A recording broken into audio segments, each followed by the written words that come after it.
Welcome back to Watching the Throne on the Late Night Chat Network, episode 30.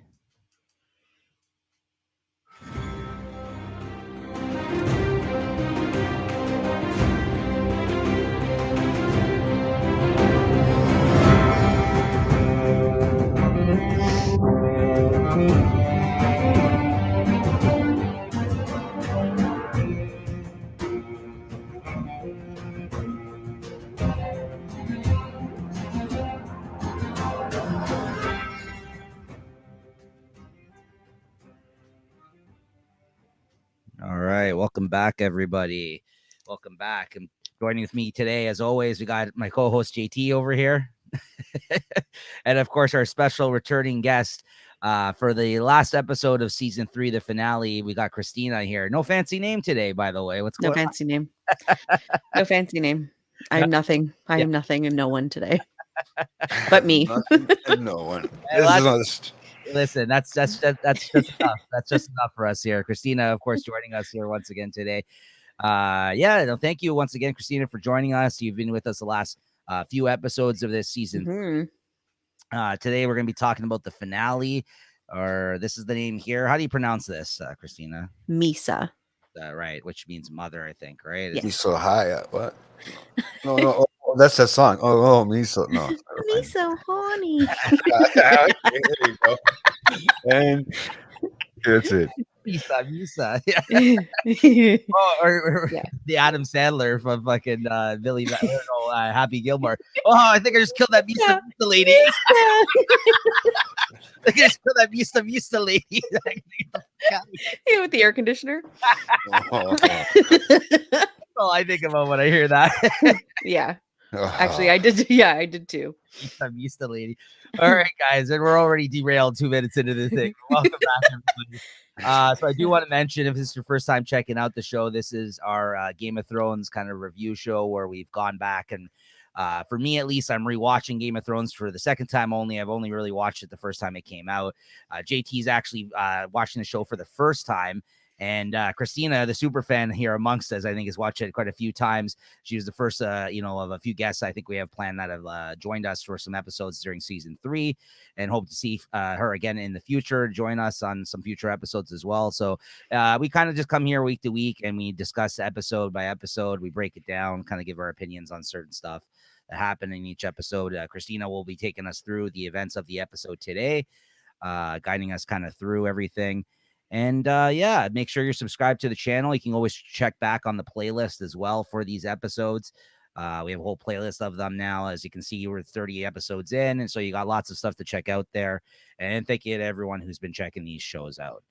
Moving into season 4, I think me and Jay are going to be doing the next couple of episodes together to discuss going into season 4. But then we do have another guest planned for season 4, so stay tuned. A new face kind of to the channel and on the show in particular. And so stay tuned for that. He has actually been on once before, so there's a little teaser on Late Night Chat back in the early pandemic days, but that was like at this point over 100 episodes ago, guys. So we're up there in terms of the numbers, I think, at this point, right? What is it, 222 that just came out this past week, Jay? Yeah. We're getting going for 222. Wow. Sunday. Yeah, so there you go. Yeah, we're coming in on you guys. Yeah, small accomplishment of sorts, or a massive waste of time. Who knows? But we're coming in at 250 episodes here at the end of the year, so it should be interesting if we get to that point. But anyways, Christina, without further ado, take it away. Feel free to kind of set up the episode here for us. Yeah. So sorry. Yeah. I guess also at the top of the show, what we do is we just give overall thoughts on the episode. Yes. Yeah. Jay, any overall thoughts on this episode? Have you recovered from last episode? Have you recovered? That's right. It's true. I don't even know if I'm I don't even know if I'm recovered yet from last episode, to be honest with you. It takes a while. This is not making it easy, right? So I don't know if I'm recovered yet, so we'll have to see. Yeah. Right? As a reminder, last episode was the Red Wedding episode. Not called the Red Wedding episode, but it was the biggest thing that happened in that episode. And this is my, I think, 6th time going through this rodeo, and it still leaves a mark. So and Jay, and a you're in very it now. very well, yeah, Welcome to the club. a very big impression of the show and everything that happens and what everybody does and they're capable of doing and what they're Yeah, not expecting. So what you're not expecting as a viewer, I guess, right? Or something as somebody who's watching it for the first time. So that was kind of crazy. So I guess this one was a little different, but maybe a little bit slow. I thought it would have been a little bit more intense a season finale. Let's say mhm, this one. I thought the last one would have been a better season finale. To be Yeah, honest with you. well, that's the thing though. That's kind of interesting. They kind of made they. I think the unexpectedness is even better as a result of it not being the finale last episode because, like, I think a lot of people are used to seeing big things like that happen in the finales of shows, and then they kind of fuck with you, and you got to wait a whole year to see kind of where they left off again, right? But I think that's once again, I think that's why they were able to play with our expectations as viewers in that sense, right? By putting it as the ninth episode, and then this one kind of it had a lot of ground to cover in terms of setup, not only of the resolution of what happened the last episode, which we kind of haven't really even seen the reverberations from, like, you know what I mean? Like we're gonna see like moving forward how that's gonna affect things even more. So I think, but yeah, like I for think it's sure. interesting. Like they had a lot of stuff to set up for the next season, and also things they had to kind of clean up at the end of this season, right? And I enjoyed this episode. I think it was a good episode, but yeah, to come after the last one, you can't hold the candle to that one. And like I still to this day, it's still one of the biggest surprises I think for me as a viewer of any television show ever. Like I think it still rings true. Like it's still Definitely. yeah, absolutely. I think I just remember when it happened originally, right? Like my jaw to the floor. What the fuck just happened? Like insane. Like Yep. the events of that Yep. episode. Yeah, and Well, it's kind of funny because when I bring it up to people and I say, "Oh, I'm at this part right here," right? If it's people that know the Game of Thrones, that's how they refer to it as the Red Wedding, even though that's not what the episode was called, right? So No. it is pretty neat to know that everybody kind of has that on their in their mind, sort of thing, like that episode specifically. So it shows mhm. how I guess how much How it's going to stand impactful. out, how Yeah. much it's going to stand out, yeah, towards Yep. the rest of the season, right, or series. I think also people refer to it that way around that time because like if you weren't watching the show already up to this point, you definitely ended up watching it after this. And then I think Yes. people were referring to this episode in that sense, in that way, and not to kind of kill it for people either, right? I mean, yes, they did reference the wedding, the red wedding. You can kind of figure it out for yourself, but I think it's just Mhm. like fans definitely. I think that just became like, yeah, like you It said, was a turning point for sure in the show, 100%. Like, I think I know tons of people. Like, I started watching in season 3, like when it originally was airing. So I was one of, I guess, of the few or whatever that saw this episode as it was airing live. Mhm. But there were so many people after this episode that just jumped on the bandwagon. So it this was definitely one of those episodes. Well, last episode was the one that like really was a turning point, I think, in the series Yes. because I don't think like the fandom would have been as big Mhm. if that episode wasn't as impactful. Yeah, agreed. So, but yeah, this episode for me, I was like, pretty status quo, pretty like I don't have a ton of notes, like just because it's like wrapping everything up and setting everything up for the future. But I guess we'll get into that Yeah.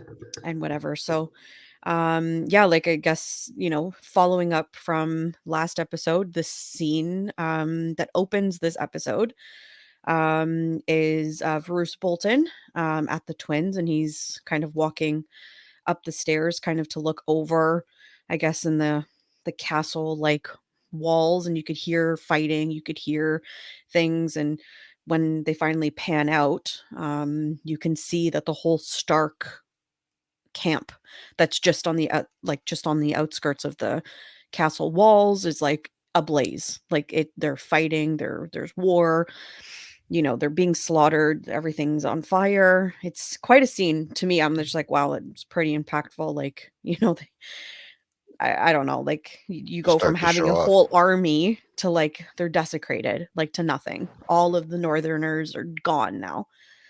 Um and yeah, so and the scene carries forward and you just see it now up close and they're getting slaughtered left, right, and center. And it's like it never ends. It's like a continuation of last episode. But you do see the Hound and Arya. They're on a horse and they're trying to navigate their way through this chaos. And the Hound, he picks up a Frey flag, I guess, as protection, because he's like, how the hell am I going to get out of here? Like, Yeah. so he grabs a Frey flag, and in the chaos of trying to blend in and get out, they kind of turn around, and this really gruesome scene where the Frey and the Bolton men have now taken the body of Rob Stark, and well, he's decapitated, and they've also decapitated his direwolf, but melded the two into some Frankensteinian, you know, Yeah, it's really thing, and chanting like the king in the north, the king in the north, and it was just, oh, like, just mutilated his body. yeah. I mean, it's kind of I gotta call this scene out though for something is that it wasn't shot very well. I had to rewind this part a couple of times because I'm like, I'm pretty sure that's what we were looking at in that scene. But I don't feel like they cut away from it very quickly. Like you didn't really stick on, like you did see it, like you did see the head on him. And I don't know if it was difficult to film or what the deal was there, but Yeah. like it was very quick cut scene of like you seeing that. Yeah. Yeah. But like I don't feel like you like it was literally just up for like a second, I feel, where you got the kind of the full visual. Yeah. And then I I think yeah, you know what I'm saying? Like I do. Yeah, I agree with you, because the first like couple times I watched it, Oh, like cool. of course you see kind of what's happening, but you don't get it until you actually like understand what's happening. Mhm. Jay, I don't know if you had that impression the first time you watched it. Like, did you catch that right away, or did you? Well, I seen the the head of the direwolf. I didn't even notice Rob for a second. I thought it was just Right. the, yeah. I didn't And even just a realize. person, right? Yeah, yeah. Yeah. That was kind of that actual shot actually made it look really cool. Now that I think about it. But that's what I mean. Yeah, I don't feel that you got that during the episode. Like I think it wasn't really done that well. Like it's nice it's to see like dark a too, still right? frame of it. Yeah, like but that's what I mean. I know sometimes it's hard to like, you know what I mean? Like I the think, yeah, like, I know what you're trying to say, like, if they focus on, even if they did, like, a slow-mo, like, they slowed the camera down, and it's kind of like, when, like, you're in a daze, like, if because they have Arya in the scene too, and she's watching this, and she looks, like, exhausted and defeated and horrified and all of it. It's like, even if they had, like, created, like, an atmosphere of, like, Mhm, slowness, mhm. I think you would have been able to pick up on it a little better, but I Yeah. don't know. I mean, I don't know if that was like I said, I don't know the purpose of like why they did it that way. Like if it was just because it was hard to capture or if it was like they did it, they wanted you not to kind of really like because they do reference it later in the episode. It is an actual like it is a very important point that this happens with Arya and everything else that she witnesses that.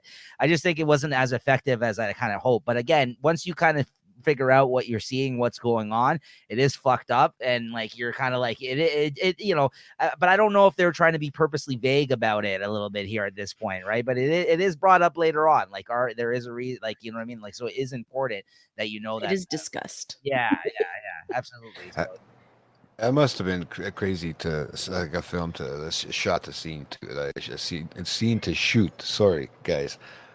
But yeah, it was that's interesting just to see it like that. And Yeah. yeah, I didn't see it with everything else that was going on. I think I was a little bit more distracted. Plus, the screen is darker. You know what I mean? Yeah, So yeah, there's a lot going on. There's a lot in that, yeah. But that whole scene. and anyways, once Arya sees that and the Hound sees that, even the Hound is disgusted. Like, so it's pretty bad when the Hound is like, all right, no, I got to get out of here. So, they ride off into the night. Yeah, yeah, good on And him though. I mean, he did it. He did a solid by her, like helping her out in that situation. yeah, I think, right? Like, I mean, yeah. it's really you know, once again, I think he's showing his softer side a little bit here. Like he's still gonna do the right thing if put in a position, even though he's like, you know, he's a horrible person in some regard, right? Yeah. Yeah, Yeah. Yeah, yeah. but if he's Um, doing certain things right, you got to give him respect, right? Everybody can be a little bit horrible, though. They're still gonna do what they believe, you know. So yeah. So the next scene is a little lighter. We're in King's Landing, and Sansa and Tyrion are taking a walk. Shay is trailing behind as a good handmaiden to Sansa that she is. But as they're walking and they're talking, there's a couple, I guess, courtiers that walk by and they snicker and say something, and Tyrion kind of mumbles something under his breath, and Sansa's like, "Oh, like, what are you doing?" And he's like, "Oh, I'm just keeping track." And she's like, "Oh, like, are they a kill list?" And he's like, "I'm not Joffrey." Yeah. And Are they anyway, a so kill list? yeah, That like, killed well, me. even Arya does it, right? So it's, Yeah. but yeah, so and then he says, "No, like, I'm not that vile and evil. Um, it's just like a note to like get back at them kind of thing." And anyways, and then so he asks Sansa like what he should do. And anyway, so she tells this story about, we should put sheep shit in their mattress, and that how like Arya used to do that to her when she was pissed. And and it's kind of naive, like, 'cause she doesn't say shit at first. She says something like, Shift. She says yeah, shift. keep And he's like, shift. "What shift?" And she says dung, and he's like, "Lady Sansa." Yeah, it's like my lady. Like he's like, do I have to tell this to you that you're saying the wrong word? Like he's just like, oh, Yeah, yeah. And she's like, "What? You told me." Like, anyways, it's just very naive and very like mhm. innocent, again, showing her age, showing how young she is. And then as they're having this conversation, Podrick rolls up and he seems out of breath and he's running, and he's like, your Tywin, your father, has called an emergency small council meeting. So, quick cut scene to the small council chamber, and Tyrion walks in, and everyone's sitting there, and Cersei has this little smug look on her face, and Joffrey is like bouncing. He's She's standing evil. and he's like bouncing, and he's just, A kid. so excited. And um anyways, Lord Pycelle hands Tyrion, or tries to hand him, a note, and pretends he's a frail old man and drops it when Tyrion goes to grab it. Anyways, that banter, and Tyrion reads it, and it's kind of like a metaphoric, like, Yeah, it's not direct. It doesn't say, gave her a pair of wolf fitting, essentially. He says in the note, right? So yeah. he's kind of And even Tyrion, yeah, Tyrion calls it out and was like, "What is this? Like, is this some sort of poem or something I'm supposed to decipher?" And Joffrey very excitedly says, "No, like, Rob Stark is dead. The phrase killed him." And uh anyway, so that was Tyrion kind of like, he's unsure of how to like process this information, because obviously he's thinking of his now wife Yeah. and all the implications this is going to have on the realm and everything. And he obviously knows that the Lannisters are involved somehow. right. um and yeah, so um anyways, Joffrey tells Maester Pycelle to write a letter, basically asking for Rob's head, because It's fucked he up. wants to serve it to Sansa at his wedding feast. And Tyrion basically says, "No, like, she's not your plaything anymore. She's my wife, Yeah, and I am not allowing you to do this to her anymore." yeah. He said, "That's your aunt." Didn't he say that? Yeah, who says I think Yeah, what's his name? I think that Varys says that. Varys? But Varys. Yeah. he Yes. says like she's no longer yours to torment. Like he's like Yeah. fucking back. Yes. Like, that's enough now of this shit. And at first, because everyone's always trying to be like, oh yeah, he's joking. He's like, no, I'm not. Like he's just like he's very serious about it. He's like, He's very serious. Yes, yes, because even Cersei says, "Oh, he doesn't mean it." Like, when right, then Joffrey starts throwing a temper tantrum. He's like, "Yes, I do. Like, 100% I do. Like, yeah, I want his head to serve to Sansa at my wedding. It's my wedding. I can do whatever I want. I'm the king." yeah. And he's like gloating, and he's throwing a fit and whatever. Anyways, Tywin, That's um, it. Tywin says anyone who has to proclaim Yeah, that he is the king yeah, is no true king. Truer words have never been spoken, though. It's true. Like it's just like like lead by example. Like what the fuck? Yeah, anybody has to like whine like that. I am the king, though. Like, I am the king. What the fuck? Yeah, it's like, no, you're not. um, yeah, and then of course, like, it goes from this I don't know, like the scene, like anyway, so when Tywin says that to him, he like Joffrey almost forgets who he's talking to, or doesn't forget, but tries to keep going because he's caught up. Yeah, he gets caught up in the moment. exactly. Yeah. He's caught up, and He gets he stands up to basically himself. tells Tywin that, his dad was like Robert Baratheon was the true like ruler or true king. I don't know. He was going on this story about when Robert's rebellion and he defeated Rhaegar Targaryen, and at the end of it he basically tells Tywin like, what did you do? You were hiding in Casterly Rock. And the look that Tywin gives him was even enough for me Death stare. Yeah, man. to be like, oh boy. Oh, you mess with the wrong Lannister. Like, no, no, no, no, no. So Cersei reading the room. Cersei reading the room was like, all right, Joffrey, like, it's okay. Like, come on. Anyways, and Tywin's like, yes, it's time for the king to go rest. And he's like, I'm not tired. Literally send him to bed. It's the best fucking thing. Yeah. I'm not tired. But anyway, Cersei kind of tells him, come on, let's go. And she's trying to get him to like leave before Tywin like kills him. Yeah.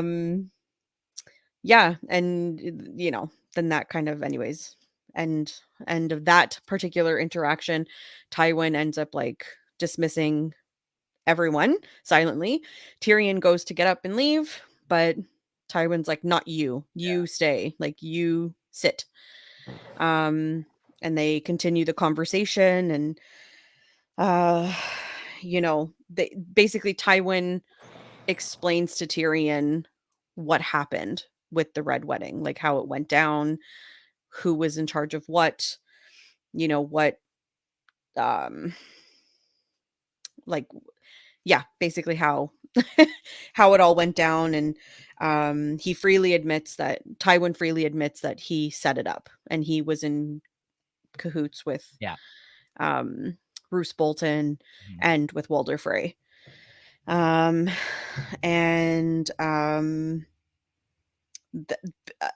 the intention was, and even Tyrion was like, really, like they were guests, like, you really? And he's like, well, I prevented a war. And it was like, well, so potentially not. Yeah. Like, Yeah, I had a question about this. What one of your opinions on whether or not, like, because like, yeah, his whole thing is like, it's war. Like, I know it was a dirty fucking move, but like, it's war, right? Like, do you think this all like no holds bar? Like, do you think like all like all this shit's off the table once you're in a situation like this, or do you think it was still like a pretty fucked up move for him to do this? I think it's fine. Like, personally, I think he's right. Like, however you can get at your enemies, like, you have to go. If you find an opening, like when it's like the way it was, you have to go for it, right? Like, I think it's dirty. It's a dirty move, but he's right. I mean, like, in terms of like, yeah, it's war. Like, I'm sorry, like, I had to do it, right? Like, I think this is where morality plays into it, because even like I know in World War I and World War II, like both sides had an opportunity. They called a truce for like 24 hours to go pick up their dead, right? In like no man's land. And so it's like, yeah, of course, in any point, like, the does Germans that, though? or I know, but it's because it's like I know. like it's a respect thing almost. Like, Yeah. I know you're fighting a war and you're trying to win something, but you're human, like, I think it's like a humility and a morality thing. Yeah, of course you can win, but is this how you want to win? Like, by playing dirty? yeah, but I agree. And I mean, like you I said, don't know. you're just, no, I get what you're saying, and that's what I mean. But I also think it was smart of him, very clever, as we were just describing before I interrupted, how the perception is that he wasn't directly involved, right? So like you know what I mean? Like, even though they know that he's involved, and like it wasn't him that did it, or nor was it men. So really, So he's just manipulating people to right. kind of help him, right? Like Yeah. I think that's so. I think if the optics of it is that he's not the one doing it, then who's gonna come off worse in this situation? Of course. Yeah, like Tywin, like it's not explained in the show, but like I just from reading like notes and other fun facts and whatever, like in the books, it's more explained like how and who the Freys are. And it's like they've always had this like wavering loyalty. So, the Tywin utilizing like the phrase as like um the like scapegoats and the distraction, like that was perfect, that was brilliant, like you can't fault him for that, exactly like you said, like he's not going to take the fall for it, the Lannisters are going to take, it's the Freys that are going to take the fall for it, and the Boltons, but the Freys because it was in their house. But Walder Frey is known in the realm for like not being a very loyal, Upstanding person, yeah, upstanding person, absolutely. and he breaks because like words mean nothing to him, loyalty, like oaths and stuff don't mean anything to him. So that's why it was also like for I guess real super fans, not me, but like real people who've read the books and whatever, like they didn't understand why like Rob um trusted him so much, like why they trusted him so much. Yeah, And it's like, why would you basically walked out and walked in and walked out of the lion, like you walked into the lion's den to make the oath, you walked out, but then you walked back in, like, and you voluntarily, you didn't have to go back in. Like, you right. know, to break bread and go for the wedding and all of that. Like, you didn't have to go. You didn't have to do this. My only argument to that would be, without knowing the book stuff, is that No, of course, I know. he was super desperate at that point. Like Yes. you're right. I agree. Like he wronged him more than once. Like he shouldn't have showed his face there after all that. No, For him to no. think that it was going to be taken lightly at that point was his Yes. stupidity in that situation. Absolutely. Yes. Yeah, But absolutely. if we can all just get along, man, it wouldn't make for a good show, though. No. That's why they're The show killing wouldn't people. I'm exist. starting to realize that they're killing all the nice people, man. No, but No. look at it from Frey, like from his perspective. The guy not only went in there, like fucking totally didn't listen to his fucking pact with him about the daughter, and then like he said, he showed up with a fucking brand new beautiful wife and basically showed her off to him in a way, like even though they were trying to downplay it or whatever with her wearing the dress, and he made all those lewd comments about her and everything else. But like, you know what I mean? But like, no, That's great. he really just like he almost sees like I can do whatever the fuck I want. You know what I mean? Like pretty much like he's just it's insulting to be reminded of something like that, like in the fashion that he kind of displayed, like when he showed up there, right? Like hat in hand. Oh yeah, I apologize to your daughters, everyone here. Yeah, but anyways, I'm in love. You know what I mean? Like, no, you promised us something. You're asking us for our help, and you come here and you do this to me. I don't know. I'm not like I don't know. I have a different moral compass than Yeah. Tywin Lannister. So for me, I would have given it a go, like whatever. Because if you're that big and strong and tough, like you could have beat me on the battlefield. You didn't have to like do it like this. But I understand for dramatics and a show A TV and show, yeah. whatever. Like it was a great Whoever paid move. more money, that's It was a whoever great it is. move. Like mad respect, Yeah. Sure he was, Whoever's though, got more gold. so Yeah. But anyways, back to this like scene, and then Tywin and Tyrion.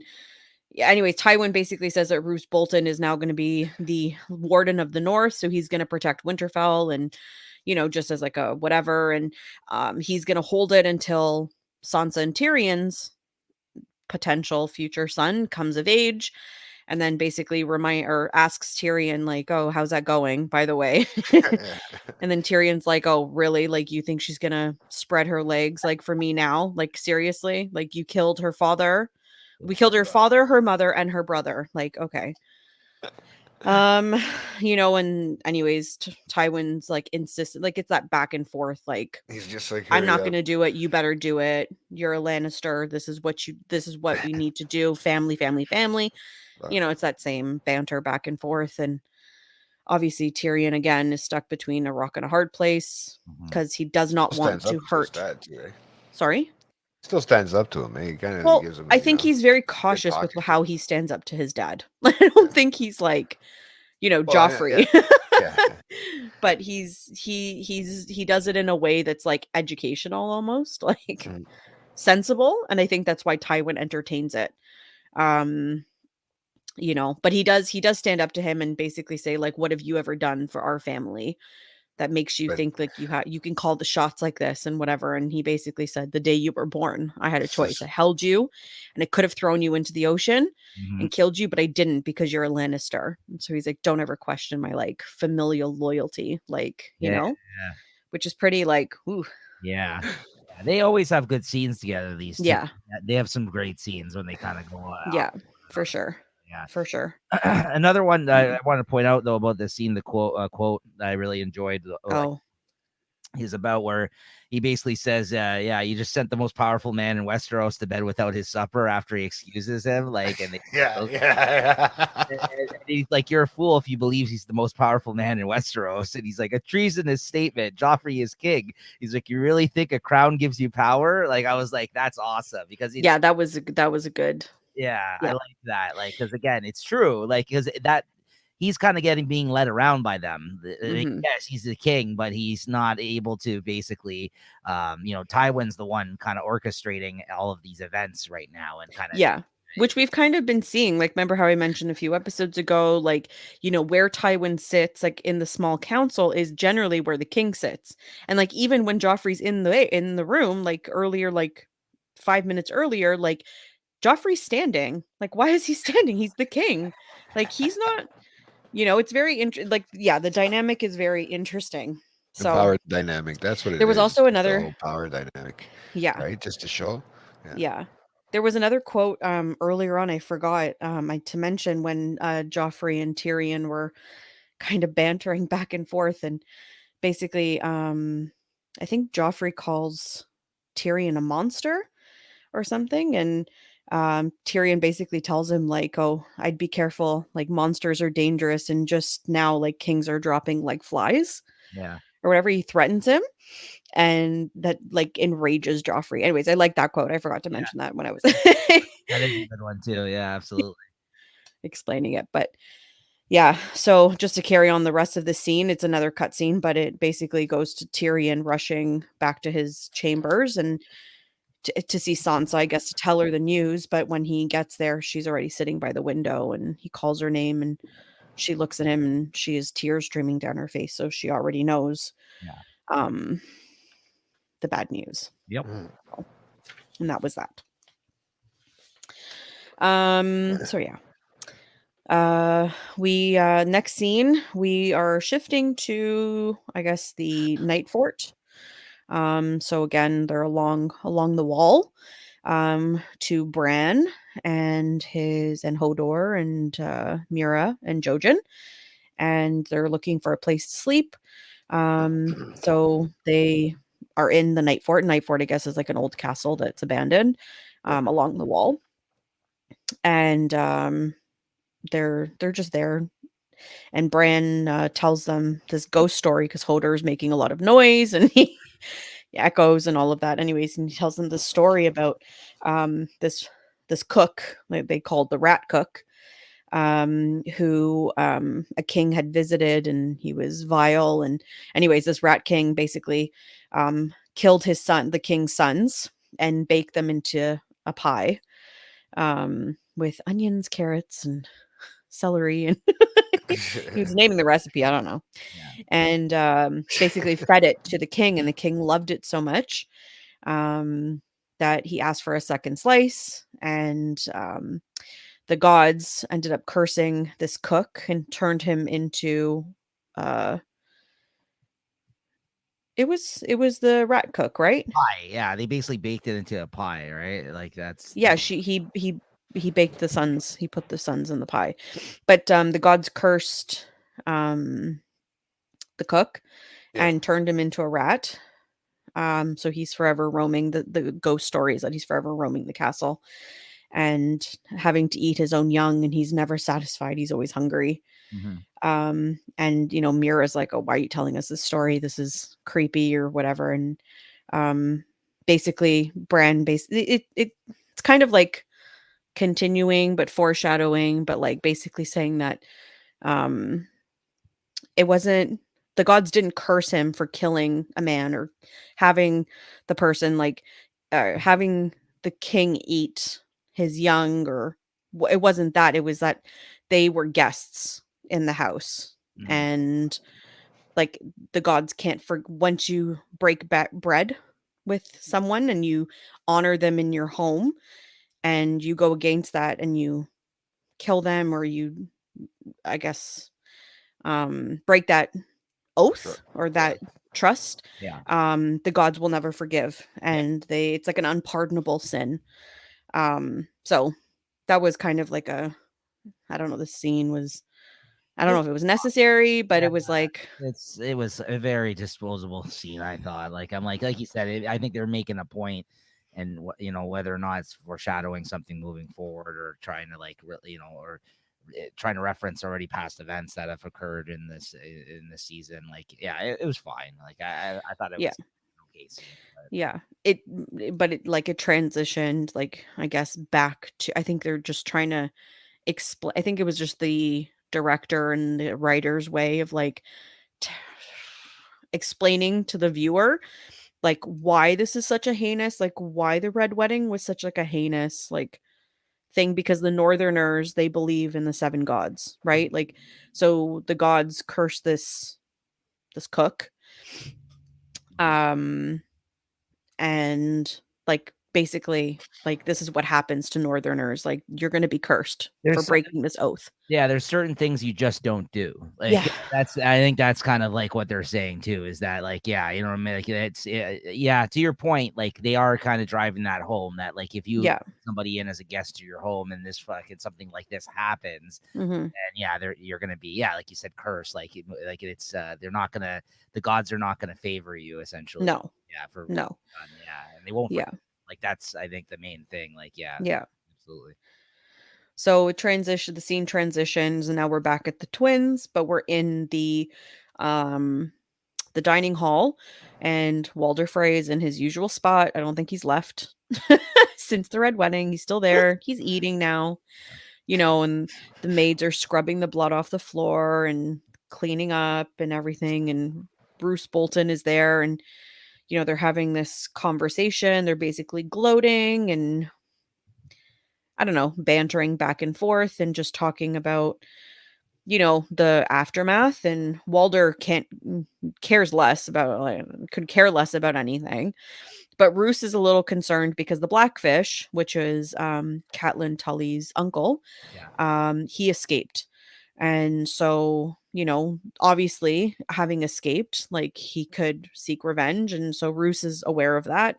But Walder Frey's like, oh, that old man, who cares? Like, I'm not worried. I'm not concerned. Um, and then Walder Frey wants to know like what happened at Winterfell. Because like he's heard rumblings or he's heard stories and um of what happened up at Winterfell with the Ironborn and Mhm. um basically taking over. Yeah. And so Roose explains I'm a little like I understand what he's talking about because we watched it and like I get it, but it's just I don't know, it just seems like a lot of words. Like There was a lot of um talking in between he them. sent yeah, basically Roose tells him that he sent his bastard son Ramsay Right, which is up important. there. They haven't actually referenced who he is up to this point, right? No. This is the first time they actually say like who he is, essentially that guy who's been torturing uh Yeah. boy over there. So when Roose Bolton and was like with Rob Stark, Rob had sent terms and asked Lord Bolton to send a bunch of men up there to basically capture Theon and the Ironborn for taking over Winterfell and killing his brothers. He think because he thought they were dead. So the men that Roose sent was his bastard son and a bunch of anyways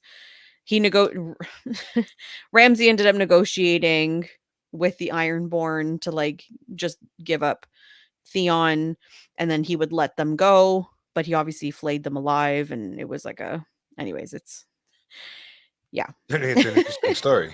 That one's going to be turning into an interesting story, I feel.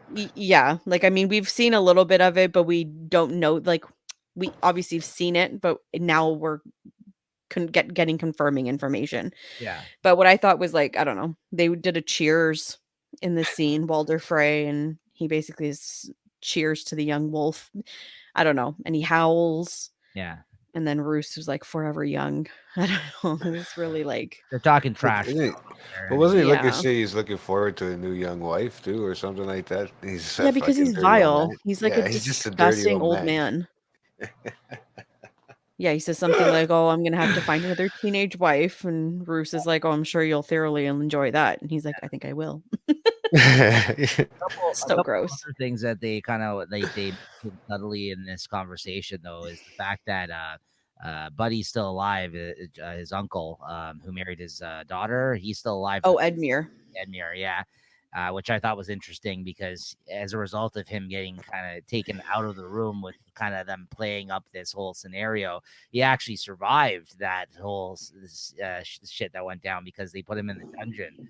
They said after that, right? Which I guess it's lucky he got spared somewhat. I mean, it sucks that all his rest of his family there got killed and everything else, and now he's kind of married into this family. Whether or not he'll get killed moving forward, I can't remember, to be honest with you. But like, he is in the dungeon, right? So like, Mhm. he's right now. Oh, see, so maybe he is killed. I can't I, remember. You'll I don't have know. to I don't wait and know. see. You'll have to wait and see. Yeah, so that's one thing I don't. That's one thing I don't remember. But I thought that was interesting that they mentioned that. And then also, the other thing I wanted to mention too is that I think he's very naive to think that Tywin's on his side as a result of this because he's kind of throwing that around too. He's like, even when you're talking about the Blackfish, he's like, what do I care? I got Tywin on my side now. And I was just like, do you though?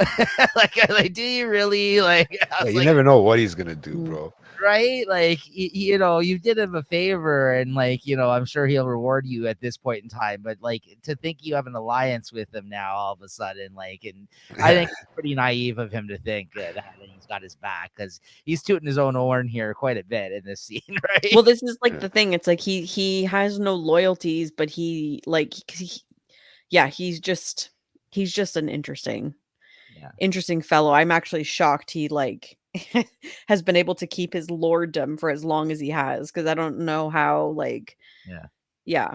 Well, I guess he was okay. Yeah, but I'm not going to get into this, but we can get into it, but I'm not going to. We don't got enough time for this. yeah, But yeah. So I Now we meet guess to Ramsey. speak of the devil, like Yeah. next scene, we're back at Winterfell. And the boy who we've known or seen has now been finally revealed as Ramsay Snow, or yeah, Lord Bolton's bastard son. And there's Theon, um attached to the flay, their sigil yeah, thing. yeah. And he's The sitting X. there and he's eating a pork sausage. Are you sure? Like, I don't know, man. Yeah, At he first it he threw me off. It Well, that's really the did. point, right?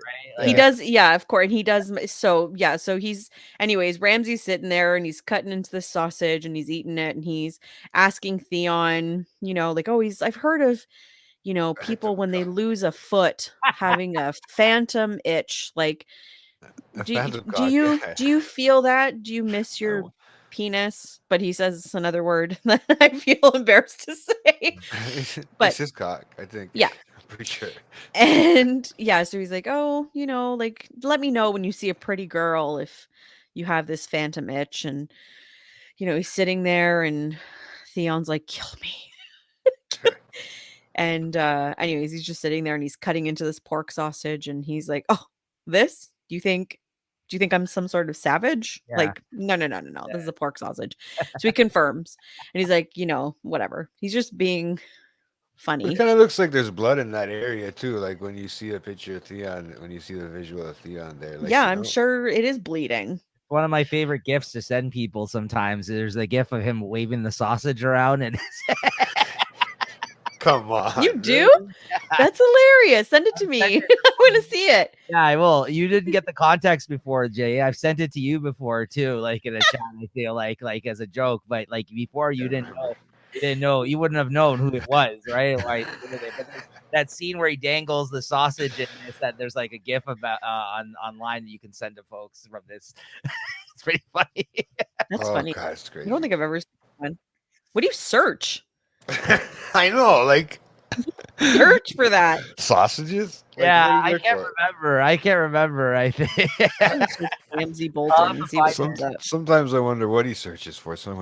I can't figure out the pictures, man. Like sometimes, like what's he typing in? Yeah. Anyways, poor Theon is there and he's weeping and he's begging for Ramsey to kill him and he's like, I can't do that. Like, I can't like no. We need you alive. Like kind of thing. He's never no use to you're of no use to me dead. Um but anyways, and then on a whim, he basically decides that Theon's name is too noble for him and goes up to him and gives him a new name. Yeah, it's the emergence of his alias Oh, here. wait, what happened? Nope, wrong one, Jay. Wrong one. No, but it's on. That's funny because it's not on the other screen. It's showing that one. So this There you one. go. I So. sent you the GIF. That's funny. Thank you. But Oh my god. yeah, Yeah, so he renames him Reek because he smells. And basically beats yeah. Theon. Every time he asks him what his name is, and he says Theon Greyjoy, he just beats him like in the face, headshots, like just yeah. Anyways, until he basically breaks him, and Theon admits that his name is Reek, or at least plays the game. You know, Mm-hmm. He's officially Reek now. he's officially Reek. What a cool name change, eh? Yeah, yeah. No. This is the Reek period. It's kind of like what you would call like your little brother, you know? I know it's so Like, like when you're like a kid. yeah, it's kind of childish for sure. Yeah, it's like when people like would just replace your name with something else, like you know what I mean. Like for me, like if instead of Neeks, they'd be like Reeks or something. Like you know what I mean. Like That's what we should call you. That's what your name should be. Reeks. no! That's what your name should be. Change it. I changed my name on the screen to Reeks. Yeah, that's so funny. Reeks. Yeah. Sorry. Oh boy. Sorry. Set myself up for that one, but yeah, that's You pretty did. much yeah, Reek. You did. I love the Reek period of Theon. Let's see how long it lasts. Yeah, no, Jay, you're in for it. Yeah. So yeah, that was that scene. So we are introduced to officially Ramsay Bolton or Ramsay Snow, sorry, Ramsay Snow. Because all bastards in the north have the last name Snow. Yeah. If you didn't know that, now you do. Yep. I didn't know that, honestly. Oh, well, now you do. Yeah. That's why it's Jon Snow and Jon Snow. a lot of bastards running around back then, as you can imagine. Oh, We've already been introduced to a lot of them, right? Like, yeah. So, Even now. still a bastard. Um He likes pork sausages, apparently. Go on. the so the next scene we're back at the night fort with Bran. They were asleep and they're woken up to the sound of, I guess, someone coming into the castle or rustling into the castle. Basically, this figure walks into the room and Mira charges them, and it turns out that it's Samwell, and Gilly. And they kind of have this like, who are you? What are you doing? No, who are you? What are you doing? Kind of a thing. But then Sam sees Bran, but he also notices the dire wolf. He notices Summer and was like, oh, like you're John's brother. Because Bran mentions that his brother's a night's watch person. Anyways, so yeah, so that was a friendly interaction, I guess. And I didn't basically, think they were gonna get together. yeah, Bran says to Sam, like, I need to go north of the wall. How did you get from the wall, like, to us, like, how is there a way through? Is there, like, how can we anyways, and Sam tries to convince them to come to Castle Black. John's there, or should be there, or, we can protect you, we can save you. There's nothing north of the wall for you but death, and kind of explains the, um Army of the Dead and the White Walkers and all that. a little bit, like, he kind of alludes to it and Yeah. makes mention of it, but anyways. Yeah, I thought it was funny because they were saying, like, they were talking about how the army of the dead is, like, unstoppable. And then the four of them, like Bran, Hodor, Mira, and Jojen, were like, well, we're going north of the wall because we need to Or fight stop them. them or figure it. And Samuel just looks at them and is like, you guys are gonna Yeah. defeat them? Like, okay. What the fuck are you talking about? Yeah, this crippled kid. And you guys are just gonna fucking. They got power, but they got powers, bro. They Who's can got do anything they powers? Not want. really. Not fighting powers, like, maybe go to bed powers, but, like, Have dreams, crazy dreams. Yeah, yeah. yeah. You They're just have both to dream it, doubtful. have it. Yeah, they're both doubtful of whether or not the. That's why, because they're even to Sam. They're like, "How are you gonna stop them?" And he's like, "You're gonna stop them." Like, it just Yeah, both of like, them are just unlikely heroes. Let's say in this situation. They're gonna go into their bodies and control them, man. That's what they're gonna do. I'm just okay. seeing in the future. Right, Jay, right. No point in you watching the rest of the show. You got it. Yeah, you figured it out. Figured it out. There you go. So yeah, that's that scene. I don't know. Do you guys have anything else? Nah, that's not too much there. I mean, it's No. kind of I do like the fact that they've met up with again. They tease us with this whole aspect of hey, we have characters running into one another. Maybe this will be them reuniting. But we know how that goes. Yeah. they like to for like a quick second have a brief meetup before they kind of separate again. It seems like on this show a lot, right? So Yeah. it's nice that Sam. But again, further down the road, for whoever's still standing and whatever else, there is a lot of moments of like people running into each other again for the second time when you get towards the end of the show, like, which is interesting because a lot of people actually end up knowing each other from different interactions that have happened throughout the show. So when they actually reunite at the end, let's say whoever's left standing, you know what I mean? It's very interesting that they do have a bunch of history with one another, right? So it's kind of these little moments mean a lot, I think, in the long run, like because then you you now don't understand. right, You don't understand it right now, but right, you do. right. So Yeah, they do a good job at closing the loop. yes, I remember even being impressed by that.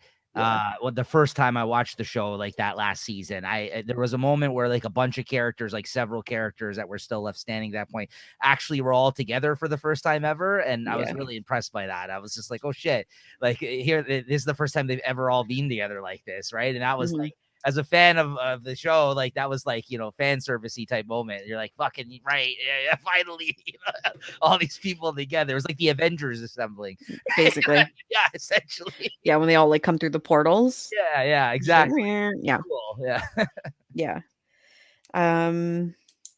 Yeah, okay. So the next scene, now we're at the Pike, or we're basically where the Greyjoys are. We haven't really seen the Greyjoys very much, or their area, or even Balon Greyjoy very much, but we um were reintroduced to him again.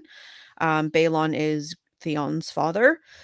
And basically, a messenger has arrived at the Pike, and he delivers a package and a letter to Balon, basically with an ultimatum from Ramsay Snow. Um, Basically, Ramsay is asking the Ironborn to give up the lands that they've taken, or Ramsay will start flaying people like he flayed the Ironborn at Winterfell when he took Theon and whatnot. Ramsay, anyways, yes, anyways, yes.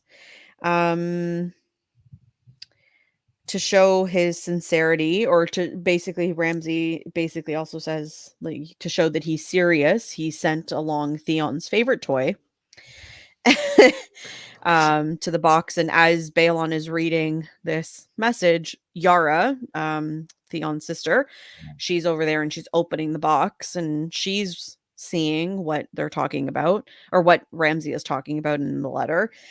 And Ramsay basically promises to send more Theon if Balon doesn't comply with retracting his men and giving up command.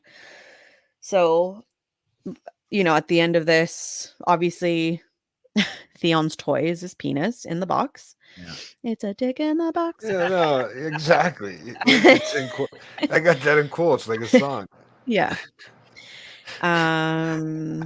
Yeah. And now I can't get that song out of my head. So, but I mean, Um, so I really believed he was eating it at first, man, because it looked like he was cooking it up. You know what I mean? It just made it look like it because he was bleeding. They alluded to it really well. But then after it you was didn't, a I was like, good, okay, he's yeah. still got his cock. He's good. He's still got it. And now all of a But you sudden, really thought like Ramsay like flayed him and then barbecued it and then was sitting I there don't like know, man. eating People it? are fucked up back then, man. People in this show I've learned to be are fucked up, man. They will eat weird things. That's sick. Um, Not for this show. Yeah, that's fair. Fair. Okay. All right. Okay, As a like first, okay. All right. I if got I it. I was got it. watching a regular show, like I mean, That's fair. this is kind of Yeah. weird, man. So, Yara is obviously super concerned. She's disgusted. She's, whatever. And I'm Balon, surprised. he just like he doesn't seem concerned. He doesn't seem like he's kind of written Theon off. I think he wrote Theon off like years ago when Ned took him as like a ward or something, So he doesn't have that emotional attachment, which is really sad because this is his son. This is his like heir, like it is what it is. And Piece of garbage, this guy. Fucking yeah, I mean, dad of the year. horrible, horrible guy. This baby. Yeah, so Yara's, he's just like, I'm not concerned. And, Yara's like, well, this is your son, this is your heir. And he's like, he's no longer a man. And he points to the box. He's Yeah, like, no, he's no longer a man. So no. oh my god.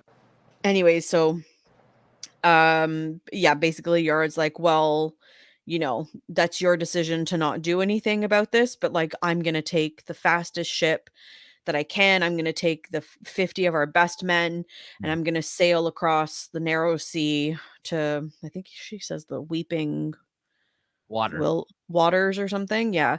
The weeping Which water. yeah, and basically go rescue Theon because that's her brother, her little brother. Or she'll die trying, which is nice. That's a nice older sister thing to do. I thought she was a bitch, but towards him, like you know what I mean, in a Well, sense. she was before, and she even says like she's like, yeah, I know he's kind of like she's like, yeah, I know he's an idiot sometimes, but like he's still my brother. He's still a Greyjoy. Yeah. You're not doing the right thing here. Like, and she was kind of disgusted at her father in this moment too. And yeah, no, it was Yeah. an awesome kick-ass moment where she's like, she says, well, I don't fucking care what you're gonna do, but I'm doing this. Like, I liked that. That was pretty awesome. How Well, because she like they mention it like back in season 2. It's like, when they introduced her, like she's a tough chick. Like she's probably more respected as a captain and a warrior for the Greyjoys than anybody, like including her father. Like so, Yeah. I think like yeah, she has that power. Like even though she's not technically the heir, like she has that power to do Yeah. that and say that. And Balon doesn't give a shit. Like he's like whatever. Yeah, and the men listened to her like Yeah. that was the whole thing. Like they didn't A lot of listen. girl power in this But fucking like show Theon too. was showing up and like trying to pull his throw his weight around, and he didn't really. Again, he didn't grow up there, right? So they didn't respect him, right? And then No. like that's the whole reason he got into this position to Yeah. begin with, right? Because he got led around by some of the other pirate people that were with him or whatever. I guess you can call them. Yeah. Yeah. So yeah, good stuff. So yeah, so that's that scene. Then we go back to the Night Fort. And Bran, I guess Sam had given him a piece of dragon glass, and they're wondering what this is, or how did you get it, where did you get it, like blah blah blah. And Sam basically tells them like, oh, we found a bunch of it buried. I think it was there for a purpose. um anyways, he's just explained, like, he doesn't know much about it, but he then tells them that he killed a White Walker with it. And they're all kind of like, how did you do that? Or, Gilly's like, oh, one of them came for the baby. And Sam like stabbed a White Walker with this, and it like he disintegrated. So anyway, Sam gives them each a piece of dragon glass. And he tries again once more to convince Bran to just come back to Castle Black. But Bran's like, no, I have to go north, and we'll be fine. Thank you for the dragon glass, whatever. And anyways, and then they go. They move ahead. Yeah. So that was that scene. It was very short. Yeah, nothing really to comment. Nothing really, whatever. So now we're heading over to Dragonstone, basically where Stannis and the Melisandre, the Red Woman, and Davos and Gendry are. Basically, so the scene is Gendry's in the dungeon, and Davos goes to visit him, and basically tries to chat with him and build a rapport, and basically, I don't know. I think it's just maybe trying to. I don't know what Davos was like really doing here. I think it was just maybe to build a relationship with him, to tell him like, oh, I'm just like you, like I'm not a lord, even though Gendry hears Melisandre call him Lord Davos. Like it's like, no, I'm low born like you. Basically, explains to Gendry exactly like where he lived in Flea Bottom and King's Landing. And yeah, so I think he's just trying to build a relationship with him because he understands the terrible predicament that he's in. He's only there for his king's blood or his father's blood, and right. Tries to put him at ease a little bit about the situation that he's in, right? Because he knows like it's a fucked up situation that he's kind of caught up in, and you already know Davos doesn't agree with it, and he doesn't agree with everything there that they have planned, right? Yeah. He's not a fan of the Red Woman. Like Davos isn't a fan of the Red Woman. How did you even get in that position? And Gendry's like, look, man, I've never been with a woman. When a woman comes around naked using big words, what would you do? In my situation, anyways. Yeah, so they're just chatting, and Davos mentions his son and how he's now passed away and all of that. And anyways, there was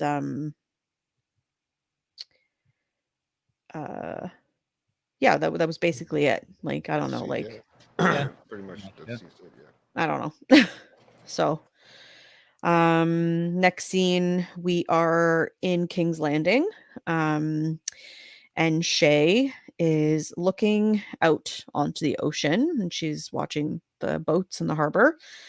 And Varys comes up behind her, and again, more talking, friendship building, trying to build like a connection. Like we're both strangers to this land. Yeah. We both came here very young and impressionable, and probably not of our own free will. But we've look at where we've come. Look at how,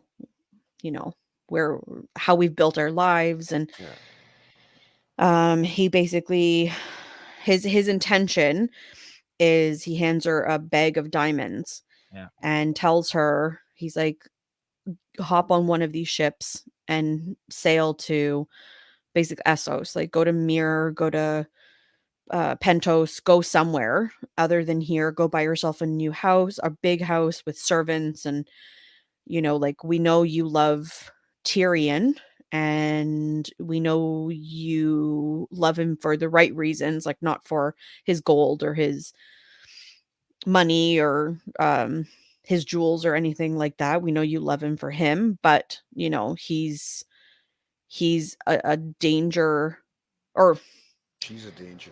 She's a danger to him, but he's in danger because she's around. Like you're a threat to him in the long run.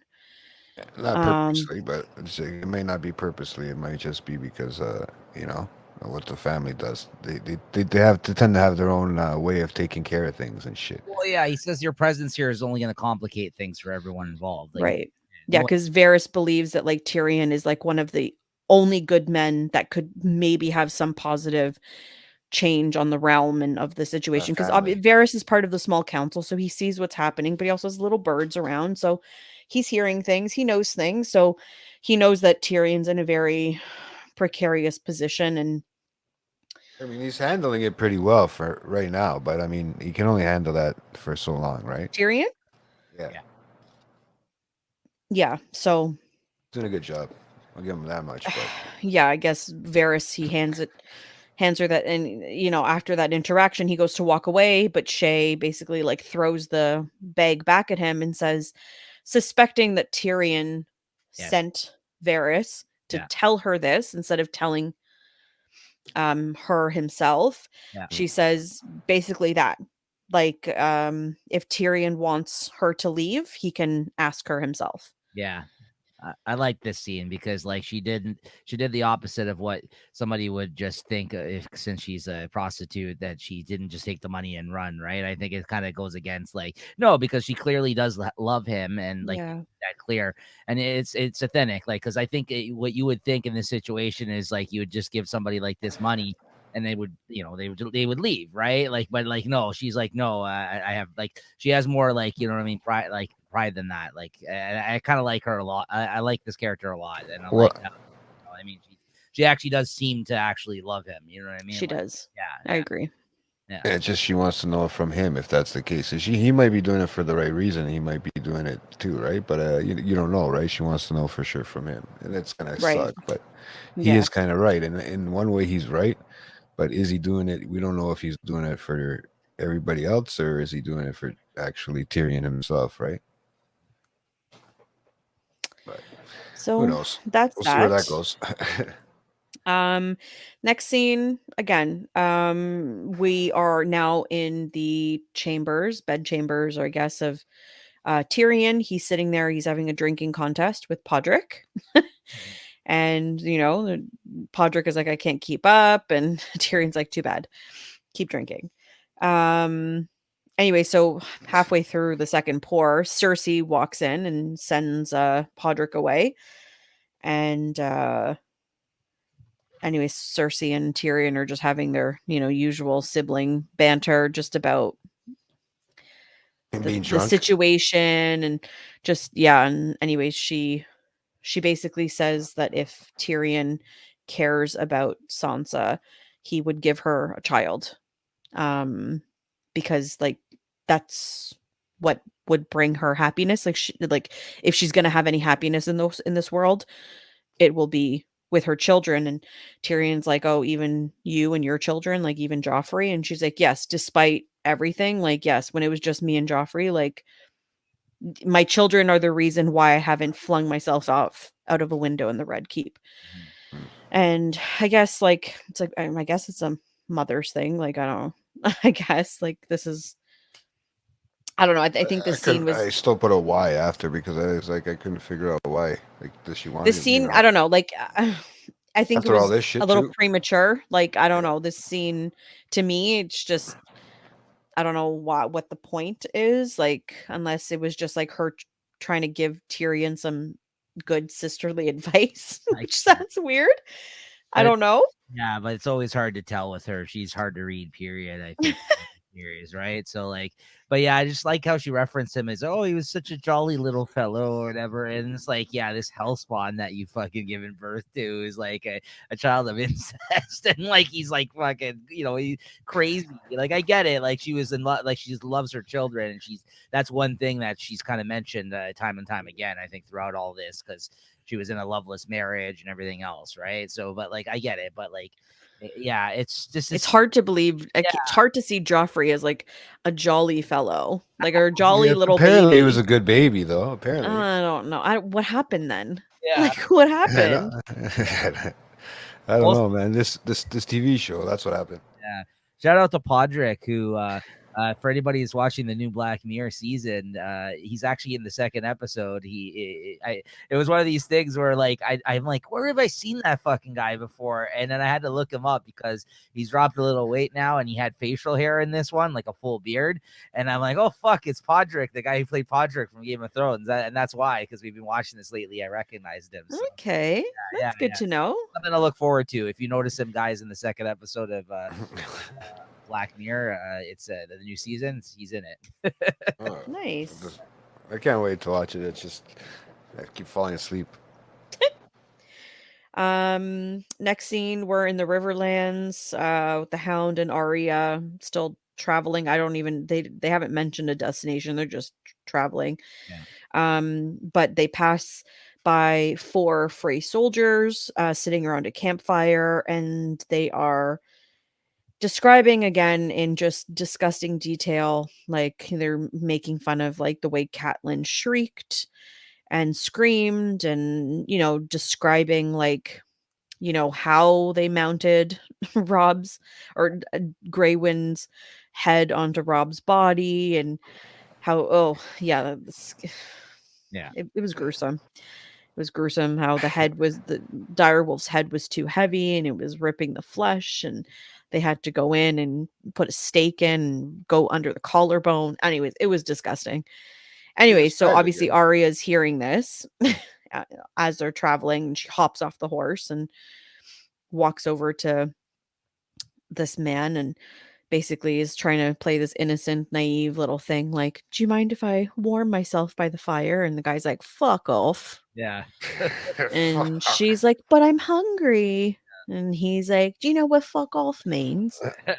She's like, "I've got money." Anyways, and so she hands him the Pentos coin Yeah. that He's given. which Yeah. she was given, and she kind of like flicks it and drops it, and as the guy bends down to go pick it up, um she stabs him a bunch of times in the neck and whatever. Anyways, the Hound by this point has jumped off his horse, and the other 3 Frey men are obviously under attack, and so they attack back. Anyways, the Hound kills them all, and yeah, after all of that, the Hound was like, "Where did you get the knife?" And she's like, "From you." And he's like, "The next time you're going to do something like that, can you please like Yeah. Give me a heads up. give me a heads up, like, whatever." Anyways, they sit and he's enjoying their roasted whatever they have on the spit over the fire, and This is her first confirmed kill, I believe, right? yeah, this was her first like Yeah. Which is an yeah. kind of moment, I guess, for her, because she's got this running list of people she wants to get revenge on, but yet this was the first time she actually killed somebody, right? So like, Yeah, this is the first man she killed. She So she's got that rage in her right now, man. She's fucking got a lot of things that just happened to her, so she's got a little, I would think she'd have that in her. You know what I mean? She'd want, yeah. after seeing all that shit. Fuck. Yeah, so yeah, anyway, she picks up the coin with blood-stained hands, and she whispers Valor Morgulis. and they fucking play the music. Like, so it's like, I don't know. I was like, oh, yeah, it wasn't necessary. I thought that was No. kind of corny. I was like, all right, like, we get it. She's gonna do something next season now. Whatever, whatever. It was kind of like not even foreshadowing. It was kind of be like, oh well, what's gonna happen with her at this coin now? Yeah, it's like this magic coin, or I don't know, whatever it is, but Yeah, Help her stab people, man. yeah, yeah, so that's that scene. yep. Um so I mean, as sad as that was to like relive that situation again, but It was quick. yeah, it was quick. Um so we make it over to It's like everybody's in this episode, eh? It's crazy. pardon? Everybody's in this Yeah, episode, I feel. actually, yeah, so It's still alive. yeah. We're in I guess somewhere south of the wall but north of Winterfell, and I don't know, I think they call it the Gift. Jon Snow is seen washing his wounds in like a little puddle lake thing. When he hears a bow being knocked or notched and drawn, and he looks up and he sees Egret aiming it at him.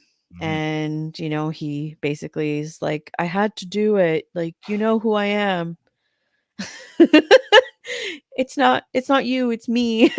I hate this scene. This is the You worst know? scene with them. I was like, come on. Like, He's like, "I love you." Yeah, it makes him look so fucking And corny. she's like, "You know nothing, John I Smith." hated that she said it again. Ugh. The worst Anyways, is the guy gets shot with like 3 arrows in the back and just rides off crying. Like, fuck off. What is that? This guy Well, gets bro, I mean, think about the stuff that they're wearing, like to keep them warm and that fucking hide, bro. I was thinking about that too, but then I thought, yeah, okay, it's got to go through the hide do you first if it's. know how fast arrows fly? But it wasn't Like, that far away. Like it was a decent distance away. Yeah, but I don't know if it would go through like three wolf skins and fucking and then his back finally. Like that's a lot of shit, man. It's got to go through. I don't know if they were using cow skin and on like he had a like a cape, super cape on him at yeah. that time. Like he's So anyway, yeah, yeah. Shoots him 3 times, gets him. Yeah. Anyways, he rides off. He hops on his horse and rides off. like, I don't think Ah, there's any coming back from that personally. Like, you shoot me with 3 arrows, we're done. You know what I mean? You shoot me with 3 arrows. it might have been dull, man. So stupid. I don't know. I think it's a stupid scene.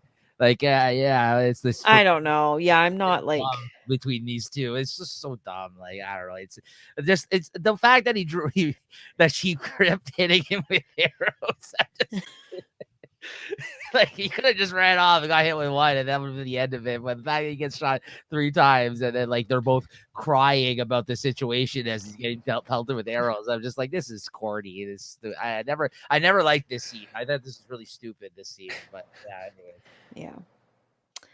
Because then my thing is like, okay, Egret is there, but it's like, where are the rest of the Yeah, of where are the rest of the wildlings? Like, that doesn't. Anyways, whatever. So that's that scene.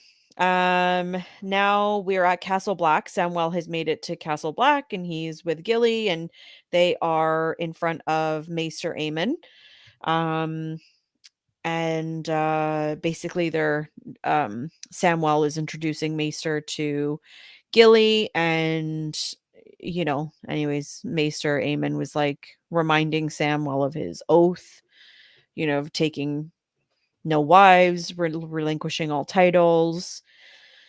Anyways, and he asked Gilly what her name is and her son's name, and at that point Sam was like, "Oh, the son baby doesn't have a name." But then Gilly does say, "Oh, baby's name is Sam." And Maester Aemon was like, basically again says, like, you can't father no. Anyways, and like, "Oh, he's not my son. She's one of Craster's wives." And I think given the situation, Maester Aemon understands she doesn't really have anywhere else to go. But Samwell also tells Maester Aemon that there is a threat coming from the north, and tells him of the army of the dead. So Maester Aemon says that Gilly can stay, and asks Samwell to write 44 letters, because they had 44 ravens, and make sure they're well fed. But basically, write 44 letters to all the noblemen in Westeros, because they need to know that a threat is coming. yeah, So that's that. yeah. Then we go back to Dragonstone, where Davos, as the Hand of the King, is reading the mail, Stannis's mail, Yeah. and having an interesting. The first thing he opens is, I guess, a birthday celebration or a name day celebration. I don't know. Yeah. And he's like, "Stannis isn't going to this," and he just like whips it. I thought that was funny. Yeah. Shireen, the Princess Shireen, Stannis's daughter, is with him, and he's practicing his reading, and That's good. It's good. yeah, I like their little relationship. I think it's sweet. Yeah. Reading Rainbow, they got going on over there between them. Yeah. So as anyway, so he picks up the next letter, which is from the watch, or from the Night's Watch, and he starts reading it. And as he's like reading it, he kind of stops, and he's silently reading it, but the look on his face is like, okay, there's something here. And Shireen was like, what's that? Anyways, there's bells chiming or something's happening, like an alarm is going off.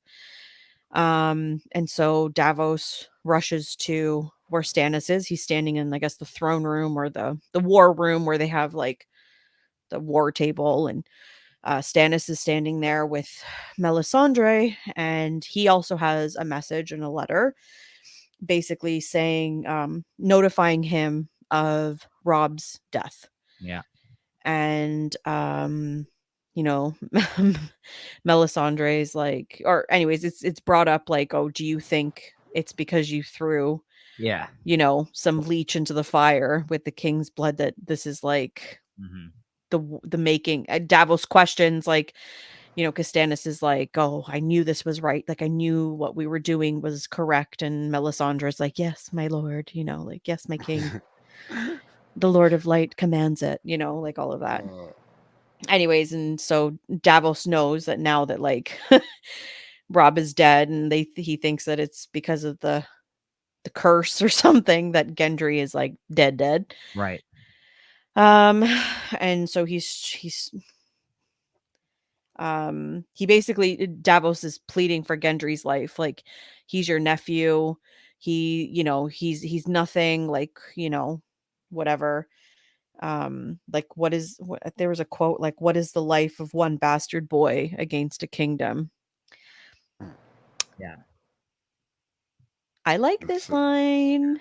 Pay okay. attention. Okay. I wanted to ask you something about this scene, but too when he walked in there, Yeah. when they go to see Stannis, and then they show that thing on the background. It's like a huge table, right? Yes. So Now that table there, is that the one that's in like that? Remember he was putting together in House of Dragons. mhm. It is, isn't it? So it's not the one that Varys was putting together because he was putting together like a figurine of all of King's Landing, Yeah. No, right? not But that that one. No. table, so the table, Rhaenyra, when she's planning her war, Mhm. right? And she's putting the pieces of the houses and stuff on that table. Yeah. That's the table. The That's the concrete one table. that they had or whatever from back in the Yeah. in the first That table because is I thought it looked basically familiar that in the table is sense. basically Westeros. Like, it's all of Westeros. Yeah, it's not like but it's not. It's like it's either worn down or something, or it doesn't look like 100%. Well, it's But covered. He has all these scrolls and papers and stuff on it. He's oh, not that's why. using it Okay, like, Yeah. because to him, he's like, "Oh, I have the Lord of Light. Like, I don't need to make like any strategies because the Lord of Light is going to direct, like, whatever is in the flames is going to tell me what my next move is." Mhm. Good eye I though. just thought that was cool. Yeah, I caught it, man. I was Yeah. I think that because Yeah. I even quite put the as a question here too, right? Because I want to remember it because it did look familiar the way it was kind Yeah. of built. Yeah, Yeah. Well, so cuz that's cool. Dragonstone, where they are, like, that's where the Targaryens, that's their home base. Yeah, yeah, that's what I was Yeah. thinking, right? So Yeah. yeah, I was like, okay, cool. I have a feeling, and then I didn't look into it because I don't want to read too much into this, right? So Yeah. I wanted to ask you guys No, one it's by the same one, right? table. Yeah. It's the same table. Mhm. Um Anyways, yeah, so that, you know, Davos versus Stannis versus the Red Woman, it's like the same combo. Anyways, Davos is like, "All right, I got to get this kid out of here." So he basically frees Gendry in the next like kind of split scene, frees him, sends him off, in a rowboat, and basically tells him how to get back to King's Landing, and tells him to keep a low profile, don't like try to get there, you know, don't cause a scene, like keep your head down, they're going to kill you, the Red Woman's going to kill you, like this is what's going on.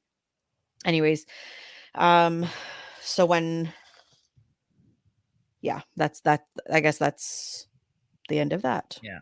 Yeah. I don't know. Yeah. And he pushes him out on the boat into the water. Yeah. Yeah. I like how he said though, is like, do you know how to swim? He's like, no. Then don't fall out. Yeah, like pretty Yeah. much like he's like, yeah, you're right. That's I mean, there's not much else he could say at that point, right? Right. Yeah, Well, yeah, Gendry gets into the boat, and then Davos is like, no, turn the other way. And then he's like, wait, have you ever been on a boat before? And he's like, no. Yeah. And he's like, "Do you know how to swim?" And he's like, "No." And he's like, "All right, don't fall out." And he pushes him like, "Bye." We don't have time to sit here. I'm not gonna teach you how to swim right now. I'm sorry. Yeah, you're on your own from here on out. Like he's basically like, I've made my decision here, and I'm gonna try to help you out, but you're on your Yeah. own now. So like, just this is my word of advice to you right now. Just don't fucking fall out of the boat. See I you like, later. I liked that. Yeah, I Yeah. was like, well, no time to fucking think twice about this one, right? So yeah, good stuff. Yeah. So yeah, next scene, Jon Snow magically makes it to Castle Black. He's half dead on a horse. I don't know how he makes it back, but People he's seem to there. make it on the horse half dead. But, yeah, it just seems to happen in this show. I don't know. Anyways, yeah, he's there and he's like, he falls off the horse and anyways, Samwell and Pip go over and John recognizes them and anyways, they drag him off for medical attention. And that was that. Yeah. Very small, very Yeah. like, okay, Yeah. John's back at Castle Black. Let's see Here what we are. happens next. Yeah. Yeah.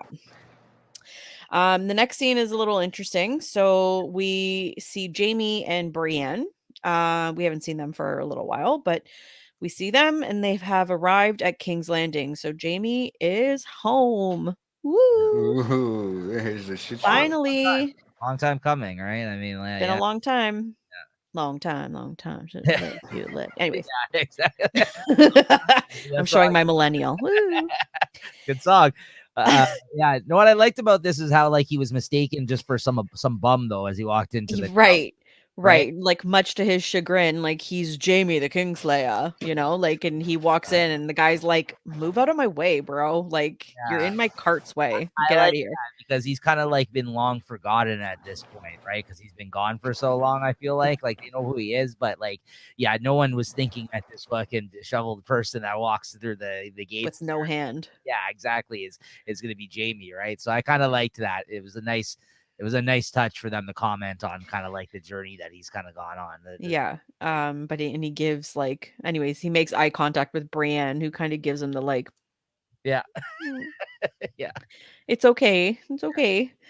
Yeah, and so he he makes his way, I don't even know how, but he makes his way into Cersei's chambers somehow without taking a bath or nobody looking at him or nobody questioning, like yeah, whatever. yeah. And he goes to the door and he calls her name and she kind of turns around, just sitting on the bed. I don't know, looking at her jewels or something. And turns around and sees him and at first, like I feel like she's like happy to see him, but then sees that he's maimed Mhm. and then she's horrified and then she's pissed but Yeah. she's happy. I don't even know, like the look is perfect, like Yeah, whatever Lena Headley did, like was perfect yeah, because it was just like you could see like a whole array of emotions in her face. yeah. No, good point. Yeah, and I also thought this was effective because like you realize like they really haven't shared a lot of screen time in 3 seasons. Like it's very little in the first season before like he's kind of off on his own journey, right? Like it seems like they haven't spent much time together. I feel like these two like No, like the last time we saw them they were like boning in a tower and then right, that was like it. right. Yeah, no, it's so yeah. Well, yeah, I mean She it's kind of looked disgusted, right? Like I don't know, she had a look of disgust. I thought that was like, So I even felt that vibe. yeah. I get that look quite a bit. I was So gonna say Jay's familiar with that. Yeah. Yeah. But it's almost like she was waiting for him or something. It was weird. She just turned around and you know what I Well, mean? yeah, it's like, what is she doing? It's like in the middle of the day. It kind of looks like it's hot because she has like sleeveless, she like has nothing to do, but what is she gonna do, really, I in the don't middle know. of the day? Like, doesn't Go she? to the I don't beach? know. Yeah. But it's just such a weird, I don't know, because even her dress like isn't like normal. Like I said, like she had like a cut off sleeve. I don't know. It was just Maybe she was trying to look good strange. for him, and until she seen him. But I don't think she knew he was there. Like it was, and I don't Well, know. yeah, I I don't know. guess. Yeah. Weird. Uh, anyways, so then that's that. Yeah. We go back to Dragonstone. And Stannis is pissed Yes. at Davos. He's enraged. He can't believe because Davos is like, yeah, I let him go. He's very honest. He's a very honest man. He's like, yes, I let Gendry go because you were going to kill him, and it's not the right way. It's not the thing to do. It's not how you're going to win this war. And He's the Stannis next. I immediately guess was he's like, gonna be the next dead. my name is Stannis, and I sentence you to die. Yeah. And he's like, fine, that's fine. But before you do, we have a letter. Like, and he pulls this like letter from Maester Aemon and the Night's Watch out of his like belt, and basically says, there's a bigger war coming, and you're gonna need me for this. And Yes. explains to Stannis all the ways he's gonna need him for the for the pirating and the this and the people and the that and the whatever. And Melisandre, she drives me fucking nuts. Like, Yeah. one minute, like, she's like on Stannis's side, and she's like, yes, like, get rid of the Onion Knight. Like, meh, he's bad. And then, like, she sees this note, she reads it, and she like throws it into the fire to see what the Lord of Light commands. And then she basically flips a switch, Yeah. and she's like, yes, you will need him, Stannis, my love. Like, not really, but Yeah. Yeah. Stannis is like, oh, well, the person that you hated so much saved your life this time, right? Like, he's just like, he's like, yeah. And Davos is like, I don't give a shit, man. Like, I don't know. I'm just trying to. This poor man survives by the skin of his teeth, like, so many times. That's what I mean. But I feel Um, because he's another nice guy, so he's one of the next ones to get dead, to get killed, to get dead. he proves time and time again, whether or not he likes what he has to say, that he always has his best interest at heart, though. Stannis, like, he always is looking out for him, and no matter like what like happens, like, at least he's true to his word, like, in that sense. Like, yeah, he's an he's an honest man. Yeah. honest man. In a world full of no one who's honest, like, right? Like, Yeah. there's very few of them, right? So. Yeah. So I don't know. Anyways, yeah, basically, yeah, Stannis catches on that this is like the irony of like this back and forth between Davos and Melisandre is like insanity. Anyways, yeah. Last So that's it. Last scene of the episode. Finally, where are we? We're in Yunkai with Daenerys and her horde of people. And they're standing outside Yunkai. She is just she calls them liberated. She's concerned, or she says, sorry, that she conquered them, but Jorah corrects her and says that she liberated them. Anyways, the doors open and they come streaming out to surround her. And then Mhysa, her right hand woman, starts speaking to them in their language. I think it's called Giscari or something like that. I don't know. Yeah. I think it's called Giscari, and it's like low Valyrian. Right. So, yeah. Anyway, so she's talking to them, and then Daenerys basically saying like, "This is the woman who freed you," and Daenerys steps in and says, "No, no." Like, I didn't free you. Nobody can free you. You have that right over yourself. You have the choice over yourself. Yada yada yada. Anyway, somebody in the crowd reaches out their hand and says, "Mhysa," and Daenerys, not understanding what that was, Missandei says it means mother, and then the whole crowd starts saying, "Mhysa, Yeah. Mhysa." Yeah. Tone Loke walks in or something like that. No. Yeah, and so, anyways, like, they start chanting, and Daenerys feels compelled to join her new people. So she goes to walk in, and Jorah's like, I don't know, and she's like, it's okay, they won't hurt me, But before she walks in, she walks over to Drogon, like her dragon, and tells him to fly. And so they're flying around. The three of the dragons are flying around. She walks into the crowd, and everyone's kind of watching her. Jorah is like, has his hand on his sword, ready to like attack, but no, whatever. Anyway, she gets lifted up into the crowd, and she's like praised and glorified. And Like, she's a fucking prophet. She's a god to these people. Oh, that was yeah, it's a good end. Yeah. Like, I mean, like, Yeah. a shot. yeah, like the overhead, looking down, like the overhead shot that they did. Yeah, that was pretty cool. Yeah, a way to end this season, I guess. But yeah, with the dragons flying around, and that's basically the scene, like end scene. That music, whatever. So that music is actually called Daenerys's theme. So it's specifically like her theme music. Yeah, for when she walks in to the room or something like that. I'll play Apparently, lightly that's in the what it's called. background. Daenerys's theme. Oh, I didn't know that. I have Yeah. to look it up. And Oh, but you know, yeah, like so how I mentioned before, like the language that they were speaking, I think it's called Giscari, I could be wrong, but it's something like that. It's essentially a low Valyrian. Like you know how like she speaks high Valyrian? Yes. It's a low Valyrian language, basically like a slum language. And so that's why she doesn't understand Okay. because like she only knows high Valyrian. Right. Mm. Right. Despite knowing all the language, like whatever, she doesn't know the slum language because she's highborn. Right. Right. yeah, So it's like that's why. it's a slang, you know, Yeah. like the slang, the ghetto So talk. that's why she didn't understand it. Yeah. No, I figured that because of the whole highborn thing. Yeah. Yeah. But that's Yeah. interesting that there's levels of this shit where it's just like, yeah, this is Oh, only every country's like that. yeah, there's broken English. I don't know. I Yeah. know. Yeah, I Like hear. my Yeah. I know my nonna, like she's from Italy, but like she speaks like mountain Italian. Like it's like slang Italian. When like real It's like Italians or well, Vikings. when like people who know proper Italian hear her speak, they're just like, what is she saying? Right. So I know, yeah, it's like that. It's like Viking talk. That northern Italian, the mountains. I'm not No, I'm joking. from the south. I'm from Calabria, but like in Oh, the but mountains in in the Calabria. mountains. Oh, Yeah. yodeling. Sorry, Well, just Italian. slang. Anyways, yeah. So yeah, I mean that's the That's episode. it. That's the episode. Good job, Christina, kind of guiding us through there. Yeah, Thanks. yeah, an awesome job. Even rounded out the episode at a pretty good time here, and yeah, everything's good.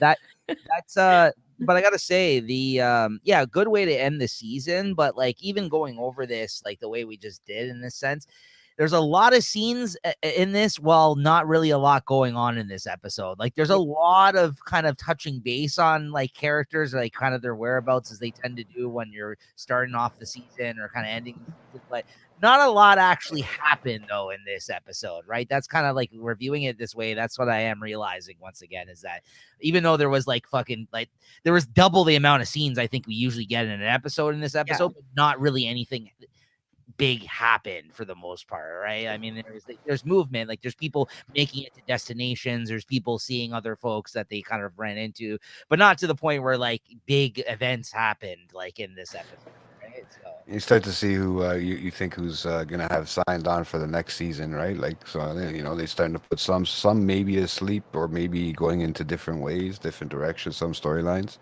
I noticed they did a lot of that. You haven't even been introduced to all the new characters yet. there's a lot of new ones coming forward. Oh, come on. There's a lot, yeah. Your boy, I think, is in season 4 too. Fucking buddy, Pedro. yeah, Pedro Pascal.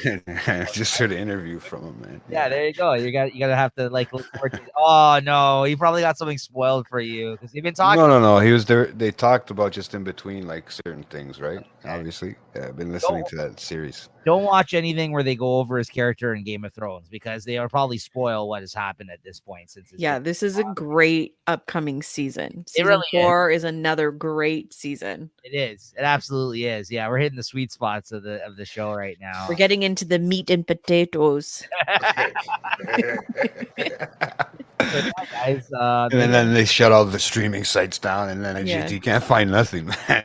So actually, Jay, I know earlier, like halfway through this episode, you had mentioned they're like, oh, it feels like every character like in the show is in this episode, and like I did find like a fact that said 21 of the 24 characters appear in this show. But when I was actually doing, so they said that like Marjorie Braun and Peter Baelish aren't in this episode, right. which is fine. But then I was like, wait a second. I'm like, there's more characters. Like, so it's not an accurate stat. So like I just want to correct it because Rickon is a character. He's not in this episode. Yeah. And Osha. And then Tormund, like the wildlings aren't in it. Lady Olenna Tyrell isn't in it. Anyway, so but yeah, there's a ton of characters in this episode that like I don't know. Maybe they meant Yeah, then you jump back and forth from. Maybe they meant the main character storylines that we were following, kind of like Maybe. Yeah, For I don't know. For the Stark deaths and all that, but who knows? Yeah. I don't know, but all the like, yeah. So like, there was a lot of characters in this episode that like, Yeah, made appearance Yeah. of some sort. yeah, Even if Yeah. it was just in a one little scene or not. But again, like I'm looking at my scene breakdown here. There's at least like 20 scenes in this episode. Yes. Which is a lot because normally they probably have like anywhere from like 8 to 10 scenes, I would say, in other episodes. Like, Where this one, it's like there's 20 fucking scenes, I feel like, in this. And I mean, and that's including like repeats, like where we've seen like the Davos had like 2 different scenes in this episode. You know what I mean? Like, so like there's a few people where they had short scenes and long scenes in this episode. Yeah, But like yeah, Bran, we saw him 3 different times, but it was like very short, like yes, fillers, but like we saw him 3 different, like, but that's 3 different times. right. Like, like how No, many it's a lot, transitions do you want in an episode? right? It's a But lot. It's a lot. Yeah, it is a yeah, lot compared to even I think previous episodes, right? But yeah, I mean, again, this is the season finale, and they had to deal directly with what had just transpired in the episode before, right? And I think it's interesting because like you see in this episode, word is just starting to get around. Like, not everyone knows at this point in time that Rob has been killed, right? But I think all the most important people that need to have known that he's been killed this time are, right? Like, so like but I guess we'll see what ends up happening, right? So we will see. I have to see these new characters. yeah, there's a lot in the season. Come back, join Oh. us. But once again, since I think it'll be a bit, maybe hopefully not too long, so till you guys see Christina once again, though. But thank you for joining us for all these episodes throughout season 3. Christina, has been a lot You're of very fun. welcome. I've had a blast. Yeah, I love awesome. this show. It's Yeah, one of it's my awesome. favorites. I love it. So thank you once again for joining us. You've done a great job, and Thank you. yeah, thank Better anything. It's always better than Lewis, man. Don't tell him that. Poor guy. Why you. not? How dare you? How dare you? But yes, we'd rather have you on this show for sure, Christina, anytime. But seriously, but yeah, no, thank you once again, everybody. Thank you, Christina, and we will see you for the next episode where we are going to be starting season 4. Actually, what's the name of the season 4 episode 1 there, Jay? Do you have that info up? I know normally you're pretty good about that. So you can see that upcoming episode. Hold on. I feel like it has something to do with like I a had it. stabbing or something. I just had it because it was. I saw it earlier too. I didn't even like make a. Do I need to Just search? clicking. Hold on. 2 swords. 2 swords. There you go. Yeah, 2 swords. See, I knew it was something with like stabbing sword. There you I don't go, know. guys. Make sure to Oh, there it's already showing. I already see a new character. There you go. Fuck. make sure. Looks like he's from Star Trek. Yeah, make sure to tune in for Ramsey's gonna hold up more pork sausages. 2 swords. Anyways, bye. Yeah, we'll end on that. Make sure to tune in, everybody, for season 4, episode 1. I'll be meeting JT again, back on our lonesome there together there once again to cover that one for you guys, and that'll be a lot of fun. So make sure to tune in for that. We're still continuing to drop every Thursday as long as we can keep on track. Thursdays at 8 p.m. is when these air, and make sure you're subscribed and all that good stuff. And Christina, once again, thank you so much for joining us. This has been a lot of fun. And let's end out the episode with Daenerys's theme here. I pulled it up for you guys. So there we go. This is where we're gonna end up in the episode. Here we go. Hold it there. There you go. I think that's got to be the picture to this episode now. Oh man. All right, guys. See you next. You can have a screen picture as like a GIF. See ya. Oh boy. Very ominous and.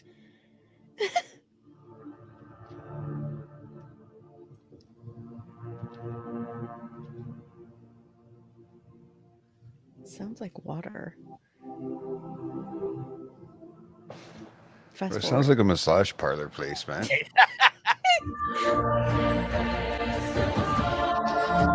Mhysa.